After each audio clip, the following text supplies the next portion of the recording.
అందరికీ నమస్కారం. ఈరోజు కథ జాబిలి కోసం పార్ట్ 54 రచించిన వారు శాలిని గారు. ఇక కథలోకి వెళ్ళిపోదాం. నేను ఒక అనాథగా మిగిలిపోయాను అంటూ శాంతిని పట్టుకొని ఏడుస్తుంది. నోటి వెంట నేను ఒక అనాథ అన్న మాట విన్న కార్తీక్కి ఏడుపు వచ్చేస్తుంది. తనని భర్తగా ఒప్పుకున్నందుకు సంతోషించాలో లేక ఇలా అనాథలా ఫీల్ అవుతున్నందుకు బాధపడాలో కార్తీక్కి అర్థం కాదు. ఇక ఒక్క నిమిషం కూడా అక్కడ నిలబడలేకపోతాడు. శాంతి అనుని ఓదార్చి తీసుకెళ్ళి రూమ్లో పడుకోబెట్టింది. సూర్యోదయం అయితే తన జీవితంలో వచ్చే మార్పులని ఊహించలేక అలసిన కళ్ళతో నిద్రపోయింది అను. సూర్యోదయం ఆ రోజు రాత్రికే పెళ్లి కావడంతో పెళ్లి హడావిడి మొదలైంది. అంతా గోలగోలగా ఉంది. అనుకి మెలకువ వచ్చి ఫ్రెష్ కావడానికి వాష్రూమ్కి వెళ్ళింది. వాళ్ళ రూమ్ తలుపులు ఎవరో కొడుతున్నారు. శాంతి, నిత్య ఇద్దరూ ఇంకా నిద్రపోతూనే ఉన్నారు. తలుపులు కొడుతున్న శబ్దం ఇంకా వస్తుండడంతో అను వచ్చి తలుపులు తీసి ఎదురుగా ఉన్న వాళ్ళని చూసి షాక్ అవుతుంది. అందరూ సర్ప్రైజ్ అంటూ గట్టిగా అరవడంతో నిత్య, శాంతి కూడా నిద్రలేస్తారు. కార్తీక్ పేరెంట్స్, శివ పేరెంట్స్ అందరూ అనుకి ఎదురుగా నిలబడ్డారు. అను, అత్తమ్మ మీరేంటి ఇక్కడ? అత్తమ్మ, సర్ప్రైజ్ బంగారు తల్లి అంటూ ముద్దు పెట్టుకుంటారు రూపా గారు. Shiva, hi sister. Anu, hi Shiva. Shiva parents, ఏరా అను, మమ్మల్ని అలా వదిలేసి వెళ్ళిపోయావు, మేము ఏమైపోవాలి? ఈ పెదనాన్న పెద్దమ్మని మర్చిపోయావు కదూ అనడంతో అను కళ్ళనీళ్లతో పెదనాన్న అంటూ ప్రసాద్ గారిని పట్టుకొని ఏడుస్తుంది. శాంతి పేరెంట్స్ కూడా అనుని దగ్గరికి తీసుకుంటారు. కానీ వాళ్ళంతా అక్కడికి ఎందుకు వచ్చారో అనుకి అర్థం కాలేదు. అను, మీరంతా ఇక్కడ? రూపా గారు, పెళ్ళికి వచ్చాము. అను, అవునా అత్తమ్మ, అంటే నిత్య వాళ్ళు మీకు రిలేటివ్స్ అవుతారా? రూపా గారు, మేము వచ్చింది నిత్య పెళ్ళికి కాదు, నీ పెళ్ళికి. అను షాక్తో, అత్తమ్మ ఏం మాట్లాడుతున్నారు? నా పెళ్ళేంటి? ప్రసాద్ గారు, మా అల్లుడు కార్తీక్కి. రూపా గారు, నా కోడలు అనన్యకి. శివ, ఈరోజు రాత్రికే పెళ్ళి. శాంతి, అందుకే వీళ్ళంతా రాత్రికి రాత్రే బయలుదేరి వచ్చారు అను. అను, అసలు ఏం మాట్లాడుతున్నావు శాంతి? నాకేమీ అర్థం కావడం లేదు. శాంతి, నీకు అర్థమయ్యేటట్లు చెప్పాల్సింది మేము కాదు వదిన గారు, మీకు కాబోయే శ్రీవారు అంటూ అందరి వెనుక దూరంగా చేతులు కట్టుకొని నవ్వుతూ నిలబడ్డ కార్తీక్ని చూపిస్తుంది. అను కార్తీక్ వైపు చూస్తుంది. అను కళ్ళలో కనిపిస్తున్న ప్రశ్నలకి సమాధానం తాను మాత్రమే ఇవ్వగలడు అని కార్తీక్కి తెలుసు. కార్తీక్ అను దగ్గరికి వస్తాడు. అనుకి ఏం మాట్లాడాలో అర్థం కావడం లేదు. ఫుల్ షాక్లో ఉంది. రూపా గారు, అను ఏమైందమ్మా? కార్తీక్, అమ్మా, నీ కోడలు కొంచెం షాక్లో ఉంది, నేను మాట్లాడి కిందికి తీసుకువస్తాను. ఈలోపు మీరు వెళ్ళి మా పెళ్లి గురించి బామ్మగారితో మాట్లాడుతూ ఉండండి. ప్రసాద్ గారు, సరే అల్లుడు, కింద మీ పెళ్లి ఏర్పాట్లు మేము చూస్తాం, కానీ నువ్వు నా కూతురు సంగతి చూసుకో. నువ్వు ఇచ్చిన షాక్లోనే ఉంది ఇంకా. కార్తీక్, సరే మావయ్య అంటూ అందరినీ కిందికి పంపిస్తాడు. అను మౌనంగా నిలబడి చూస్తూ ఉంటుంది. కార్తీక్ రూమ్ డోర్ లాక్ చేస్తాడు. అది చూసిన వెంటనే అను షాక్ నుంచి బయటికి వచ్చి, అను, ఏం చేస్తున్నారు మీరు? అసలు ఈ పెళ్ళేంటి? కార్తీక్, పెళ్ళేంటి అంటావేంటి? మన పెళ్ళి. అను, అదే అయిపోయింది కదా. కార్తీక్, నిజంగానే అయిపోయి ఉంటే నువ్వు నాకు ఇంత దూరంగా ఉండేదానివి కాదు కదా అంటూ అను నడుము మీద చేతులు వేసి దగ్గరికి లాక్కుంటాడు. అను, ఏంటిది, వదలండి. కార్తీక్, వదలమంటే ఇంకా గట్టిగా పట్టుకుంటాను. అను, దేవుడా. కార్తీక్, ఇక్కడ ఆయనకేం పనిలేదు కానీ. అను, అబ్బా, నన్ను టెన్షన్ పెట్టకుండా ఈ పెళ్లి గోల ఏమిటో కాస్త చెప్పండి. కార్తీక్, నేను చెప్పడం ఎందుకు? నిన్న నైట్ సునీతకి వార్నింగ్ ఇచ్చాక శాంతితో ఏం చెప్పావో గుర్తు తెచ్చుకో, తెలుస్తుంది. అను, అంటే మీరు? కార్తీక్, అక్కడే ఉన్నాను. నా పెళ్ళానికి ఈ మొగుడు మీద ఎంత ప్రేమ ఉందో తెలుసుకున్నాను.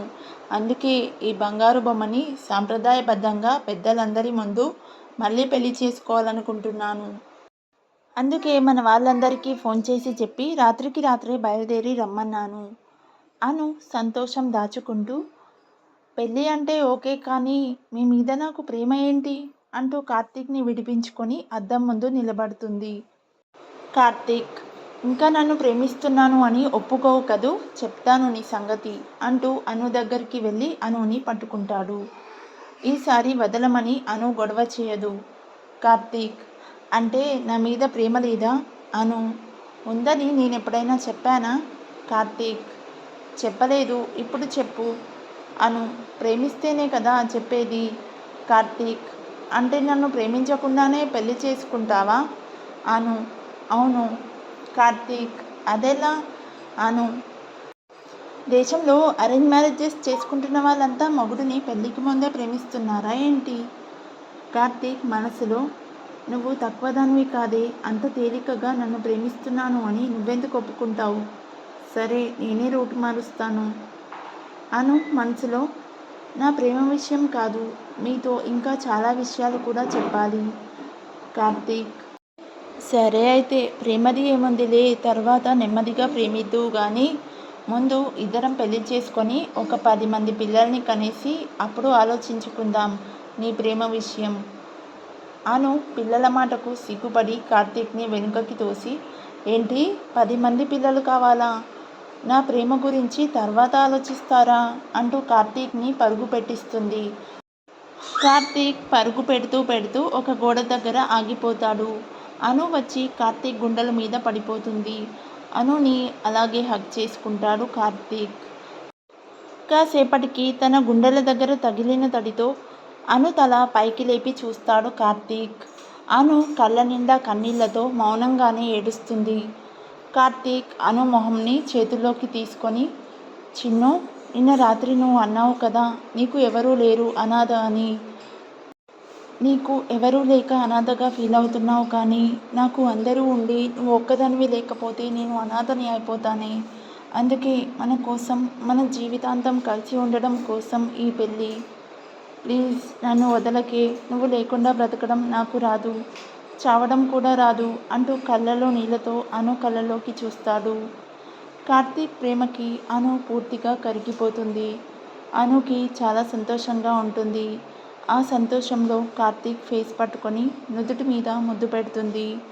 అను స్పర్శలో కార్తీక్కి తన మీద ఎంత ప్రేమ ఉందో తెలుస్తుంది. ఆ సంతోషంలోనే, ఎప్పుడు ఇక్కడైనా కొంచెం ప్లేస్ చేంజ్ చేయొచ్చు కదే అంటాడు. అను సిగ్గుపడుతూనే, పదండి, కింద అంతా మన కోసం వెయిట్ చేస్తూ ఉంటారు. మనం ఇంకా లేట్ చేసినా, ఎవరైనా వచ్చి చూసినా పెళ్ళి కాకుండానే నిజంగా పిల్లల్ని కనే ప్రోగ్రాం పెట్టామంటారు. పదండి అంటూ కార్తీక్కి దూరం జరుగుతుంది. నువ్వు నాకు ఎప్పుడంత ఛాన్స్ ఇవ్వాలి అనుకుంటూ ఇద్దరు కిందికి వెళ్తారు. అప్పటికే కార్తీక్ పేరెంట్స్, శివ పేరెంట్స్ వీళ్ళ పెళ్ళి అక్కడ చేయడం గురించి బామ్మగారితో మాట్లాడి ఒప్పిస్తారు. కానీ కార్తీక్ తండ్రి శివాజీ గారు ఎందుకో కొంచెం అసహనంగా ఉంటారు. కిందికి వచ్చిన ఇద్దరిని చూసి అను టీం అంతా గోలగోల చేసేస్తారు. బామ్మ వచ్చి ఇద్దరికి చేతులతో దిష్టి తీస్తుంది. అందరూ వాళ్ళ పెళ్ళి కూడా ఆ రోజే ఏ ముహూర్తంలో చేయాలో అని పంతులు గారిని పిలిపిస్తారు. అను వచ్చి బామ్మ పక్కన నిలబడుతుంది. అందరిలోనూ కార్తీక్, అను ఒకరినొకరు చూసుకుంటూ ఉంటారు. ఇంతలో పంతులు గారు వస్తారు. పంతులు గారు జాతకాలు అడగడంతో రూపా గారు తనతో తీసుకువచ్చిన కార్తీక్ జాతకం ఇస్తారు. అను జాతకం గురించి అడిగితే లేదని చెప్తారు. ఇప్పుడు ఎలా? అమ్మాయి జాతకం లేకుండా ముహూర్తం ఎలా పెట్టాలి అని పంతులు గారు అడుగుతారు. అందరూ అను వైపు చూస్తారు.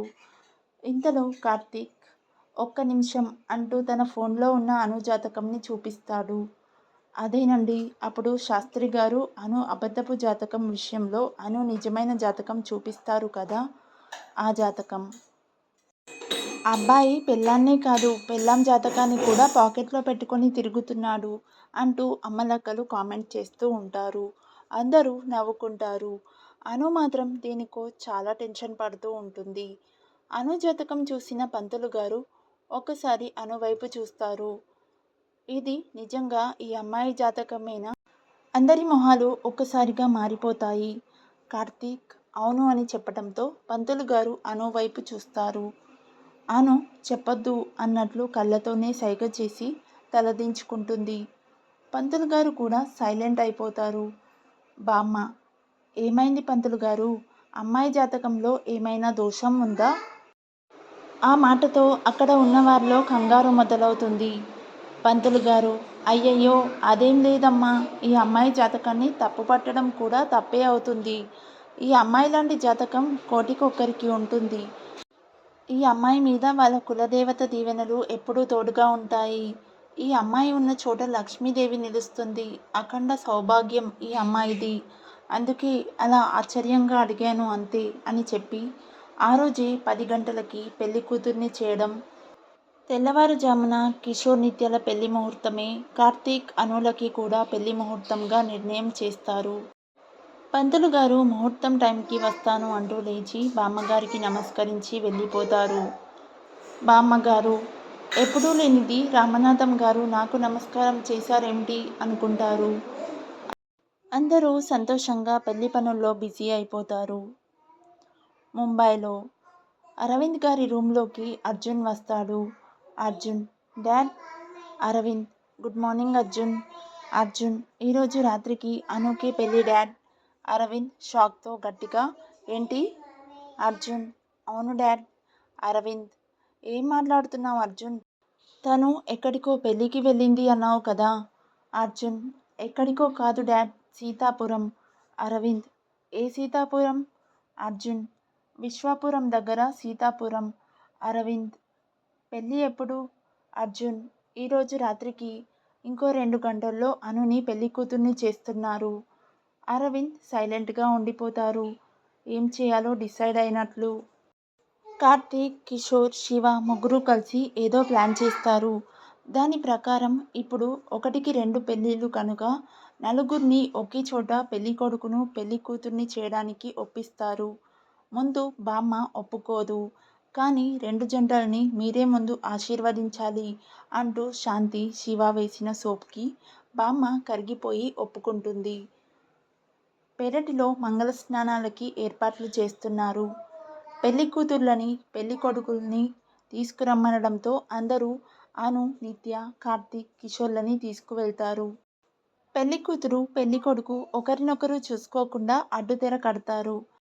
కానీ కిషోర్, కార్తీక్, నిత్య అనులని చూడడానికి నానా ప్రయత్నాలు చేస్తూ ఉంటారు. బామ్మ వాళ్ళని కోప్పడుతుంది. ఇంతలో పైనుంచి హెలికాప్టర్ వెళ్లడంతో అడ్డుతెర ఎగరడంతో అందరి చూపులు హెలికాప్టర్ వైపు చూస్తుంటే కార్తీక్, కిషోర్ అను నిత్యాలని చూసుకుంటారు. పసుపు రాయడం వల్లో లేక పెళ్ళి అనగానే ఆడపిల్ల మొహంలో వచ్చే పెళ్లి కళ వల్లో కానీ నిత్య, అను మొహాలు చాలా ప్రకాశవంతంగా మెరిసిపోతున్నాయి. కార్తీక్, అను ఒకరి కళ్ళలోకి ఒకరు చూసుకుంటున్నారు. కార్తీక్ ఒక్కసారిగా అందరి వైపు చూసి అందరూ ఇంకా హెలికాప్టర్ వైపు చూస్తున్నారని మెల్లిగా లేచి అను బుగ్గ మీద ముద్దు పెట్టి మళ్ళీ సైలెంట్గా కూర్చుండిపోతాడు. అది చూసిన కిషోర్ గట్టిగా అరుస్తాడు. అందరూ వెంటనే వీళ్ళ వైపు చూస్తారు. అను సిగ్గుపడుతూ తలదించుకుంటుంది. కార్తీక్ ఏమీ తెలియనట్లు కూర్చుంటాడు. కిషోర్ హిహిహి హెలికాప్టర్ బాగుంది కదా అంటూ కవర్ చేస్తాడు. నిత్య నవ్వుకుంటుంది. నలుగురికి మంగళ స్నానాలు చేయించి లోపలికి తీసుకెళ్ళిపోతారు. నలుగురిని రెడీ చేసి ఒకచోట అడ్డుతెర పెట్టి కూర్చోబెడతారు. అందరూ వాళ్లకు ఎదురుగా నిలబడి చూస్తూ ఉంటారు. పెళ్లి బట్టల్లో వాళ్ళని అలా చూడడానికి 2 కళ్ళు సరిపోవడం లేదు అని అనుకుంటారు అందరూ. అలనాటి రామయ్యల కార్తీక్, ఈనాటి సీతమ్మల అను ఇద్దరిని చూస్తుంటే అందరూ నోరెళ్ళబెట్టారు. అందరూ అక్షింతలు వేసి ఆశీర్వదిస్తున్నారు. అను పెళ్ళి అని తెలియగానే అను కాలేజ్ ప్రిన్సిపల్ రవి గారు, సుజాత మేడంతో కలిసి వస్తారు. శాంతి వాళ్ళ ఫ్రెండ్స్ అందరికీ ఫోన్ చేసి చెప్పడంతో అను ఇంటర్ ఫ్రెండ్స్, కాలేజ్ ఫ్రెండ్స్ చాలామంది వస్తారు. అను వాళ్ళందరినీ చూసి సర్ప్రైజ్ అయి చాలా సంతోషంగా ఉంటుంది. అను మొహంలో సంతోషం కార్తీక్ చూడకపోయినా అర్థం చేసుకోగలుగుతాడు. అందుకే కార్తీక్ కూడా చాలా సంతోషంగా ఉంటాడు. కిషోర్, నిత్య వాళ్ళ పెళ్లితో పాటు కార్తీక్, అనుల పెళ్లి కూడా జరుగుతున్న ఆనందంలో ఉంటారు. ప్రిన్సిపల్ సుజాత మేడం కలిసి వచ్చి అనుపై అక్షింతలు వేస్తారు. అను: సార్, మీరు ఇంత దూరం, అది నా కోసం. ప్రిన్స్: అదేంటిరా అలా అంటావు? మా పెళ్ళికి కారణం నువ్వే కదా, మరి నీ పెళ్ళికి మేము రాకుండా ఎలా ఉంటాం? సుజాత మేడం: అయినా మా అమ్మాయి పెళ్ళికి మేము రాకుండా ఎలా? Anu: thank you madam.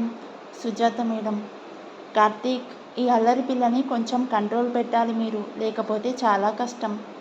ఎవరో రాసుకున్న ప్రేమలేఖతో మా పెళ్ళి అయ్యేలా చేసింది ఈ రౌడీ పిల్ల. ప్రిన్సిపల్: శ్రీమతి గారు, మా అను అలా చేసింది కనుకే కదా మన పెళ్ళి జరిగింది అంటూ అందరూ నవ్వుకుంటారు. తాను చేసిన అల్లరి పనులు అన్నీ కార్తీక్కి తెలిసిపోతున్నాయి. కార్తీక్ ఏమనుకుంటాడు అని అను ఫీల్ అవుతూ ఉంటుంది.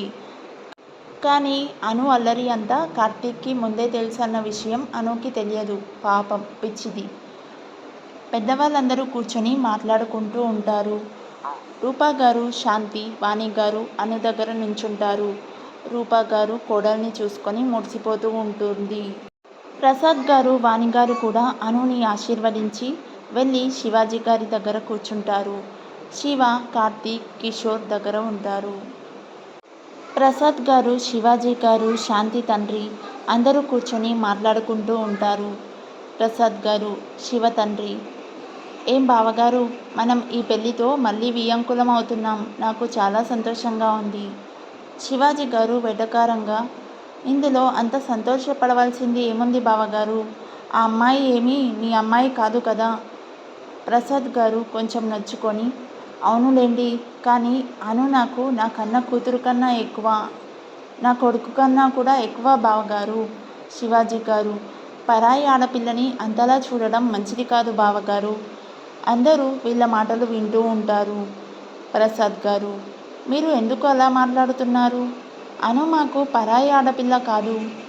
శివాజీ గారు: కానీ మీకు మాత్రమే కాదు, ఎవరికి ఏమీ కాదు కదా. ఒక అనాథ ఆ అమ్మాయి.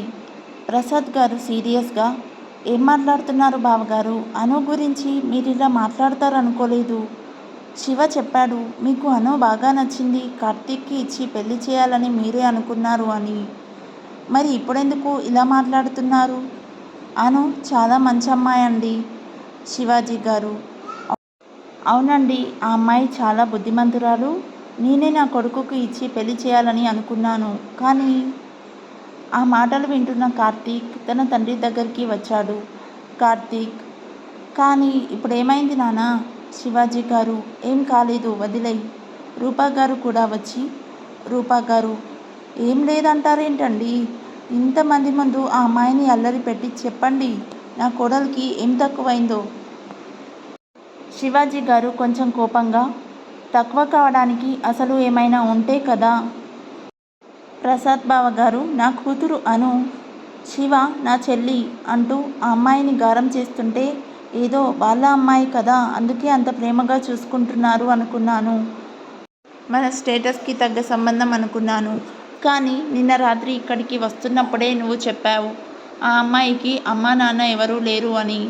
ఇంకా అలాంటి అనాథలకి ఆస్తులు, అంతస్తులు, ఈ సొసైటీలో స్టేటస్లు ఏముంటాయి? అయినా ఇలాంటి అనాథని నా కోడల్ని చేసుకుంటే మన స్టేటస్కి ఎంత నష్టమో ఆలోచించావా? ఏదో నా కొడుకు ఇష్టపడ్డాడని నోరు మూసుకున్నాను. కానీ కనీసం పెళ్లిపీటల మీద వాడి కాళ్ళు కడగడానికి కూడా దిక్కులేని అమ్మాయి అంటూ తన కోపాన్నంతా బయటికి వెళ్ళగక్కారు శివాజీ గారు. ఏ అనాథ అనే మాట అను లైఫ్ నుంచి పోవాలని, ఈ పెళ్లి జరగాలని కోరుకున్నాడో ఆ మాట తన తండ్రి అను గురించి అనడం భరించలేకపోయాడు కార్తీక్. తప్పు చేసిన వాడిలా అను వైపు చూశాడు కార్తీక్. అను లేచి నిలబడి జరిగిందంతా చూసి కూడా చాలా ప్రశాంతంగా నవ్వుతుంది. శివాజీ గారి మాటలకు నొచ్చుకున్న శాంతి, శివ, కిషోర్, నిత్య వచ్చి అను పక్కన నిలబడతారు. బామ్మ: బాబు, మీరెవరో, మీ స్థాయి ఏమిటో నాకు తెలియదు, కానీ ఈ అమ్మాయి మాత్రం మేలిమి బంగారం. ఆ అమ్మాయితో పోలిస్తే ప్రపంచంలో ఏదైనా చిన్నదే అవుతుంది. శివాజీ గారు మొహం పక్కకి తిప్పుకుంటారు. రూపా గారు. ఏవండి, ఏంటండి ఇది? రాత్రికి పెళ్లి పెట్టుకొని ఇలా మాట్లాడుతున్నారు? ఆ అమ్మాయి మనవాడు ప్రాణంగా ప్రేమించిన అమ్మాయి. ఆ అమ్మాయి అనాథ అని మీరెందుకు అనుకుంటున్నారు? తన పెళ్ళి రాత్రికని తెలిసి తన కోసం వచ్చిన ఇంతమందిని చూస్తే తెలియడం లేదా ఆ అమ్మాయి అనాథ కాదు అని? ఆస్తి అంటారా, అది మనకు లేదా? ఇంకా మీరనుకునే స్టేటస్ నా కోడలు కాలి గోటికి కూడా సరిపోదండి. ప్రసాద్ గారు గట్టిగా, నువ్వు ఉండు చెల్లమ్మా, మీ వారికి ఇలా అర్థం కాదు. శివ, శివ అంటూ పిలుస్తారు. శివ పరుగున అను దగ్గర నుంచి తన తండ్రి దగ్గరికి వస్తాడు. శివ, చెప్పండి నాన్నగారు. ప్రసాద్ గారు, ఇప్పుడే ఇక్కడే నా ఆస్తిలో సగం అనుకి రాసి ఇద్దామనుకుంటున్నాను. మిగతా సగం మాత్రమే నీది. ఏమంటావు? ఆ మాటతో శివాజీ గారు ఒక్కసారిగా షాక్కి గురి అవుతారు. శివ, కుదరదు నాన్నగారు. అందరూ శుభంగా 1కి 2 పెళ్ళిళ్ళు జరుగుతాయనుకుంటే ఈ అమ్మాయి వల్ల ఇలా గొడవలు జరుగుతున్నాయేంటి అంటూ చెవులు కొరుక్కోవడం కార్తీక్ చెవులకి వినిపిస్తున్నాయి. కానీ ఏం మాట్లాడాలో, ఈ సిచ్యువేషన్లో ఎలా హ్యాండిల్ చేయాలో అర్థం కావడం లేదు కార్తీక్కి. శివ, లేదు నాన్నగారు, మీ ఆస్తిలో సగం కాదు, మీ ఆస్తి మొత్తం అనుకి ఇప్పుడే రాసిచ్చేయండి. మీరు ఎక్కడ సంతకాలు పెట్టమంటే అక్కడ పెడతాను. ఆ మాటతో ప్రసాద్ గారు గర్వంగా శివాజీ గారి వైపు చూస్తారు. శివాజీ గారు, ఏంటి శివ ఇది? పరాయి అమ్మాయి కోసం నీ ఇష్టం వచ్చిన నిర్ణయం తీసేసుకుంటున్నావు. నిన్నే నమ్ముకున్న మా అమ్మాయి గురించి ఆలోచించే పని లేదా? వెనుకగా వచ్చిన శాంతి, శాంతి, మావయ్య గారు, సంతకాలు శివ మాత్రమే కాదు, అవసరమైతే నేను కూడా పెడతాను. మన ఆస్తి మాత్రమే కాదు, స్త్రీధనంగా నా పుట్టింటి వారిచ్చిన పొలాలు కూడా అను పేరున రాసి ఇస్తాను. ఏర్పాట్లు చేయండి. శాంతి మాటలతో శివాజీ గారి గుండెల్లో రాయి పడింది. ఏం మాట్లాడాలో అర్థం కాకుండా చూస్తున్నారు. మధ్యలో అను కాలేజ్ ప్రిన్సిపల్ సుజాత మేడం దంపతులు కూడా ముందుకు వచ్చి, సార్, అను మీ కోడలు కావడం మీ అదృష్టం. అను అనాథ అనేది మీ అభ్యంతరం అయితే అనుని మా అమ్మాయిని చేసుకొని మీ అబ్బాయి కాళ్ళు కడిగి మేము కన్యాదానం చేస్తాం. అప్పుడైనా మీరు మనస్ఫూర్తిగా ఈ పెళ్లికి ఒప్పుకుంటే చాలు అని శివాజీ గారిని ఒప్పించడానికి ట్రై చేస్తారు. శివాజీ గారు మాత్రం ఇంకా మౌనంగానే ఉంటారు. మిగిలిన కథ నెక్స్ట్ పార్ట్లో చూద్దాం. If you like this video, please like, share and subscribe to my YouTube channel. Thank you.